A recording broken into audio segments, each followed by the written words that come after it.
दिमाग और जिस्म के किसी भी बॉडी पार्ट के लिए पे नहीं किया। अल्लाह हमें नेमतें देकर खुश होता है और एहसान भी नहीं जताता। देने के लिए उसे किसी से पूछने की जरूरत नहीं। अल्लाह उसको भी देता है जो उससे मांगता है और उसको भी देता है जो उस पर ईमान नहीं रखता। क्या है कोई उस जैसा?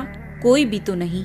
अल्लाह ने हर किसी पर अलग अलग तरह से करम किया है। किसी को इल्म अता किया है, किसी को मालो दौलत से नवाजा है और किसी को खूबसूरती दी है। अल्लाह अपने बंदों को दिन रात नवाजता है। अगर हम अल्लाह की दी हुई नेमतों को एक एक करके गिनना शुरू करें तो हम गिन भी नहीं सकते। अल्लाह ने हमें जो भी नेमतें दी उसमें अल्लाह का कोई फायदा नहीं। ये सब चीजें उसकी जरूरत की नहीं है, हमारी जरूरत की हैं। यकीनन ये अल्लाह का हम पर इनाम है अगर हम उसे महसूस करें। जैसे अल्लाह ने अपने बंदों पर करम किया है, हमें भी अल्लाह की मखलूक पर करम करना चाहिए।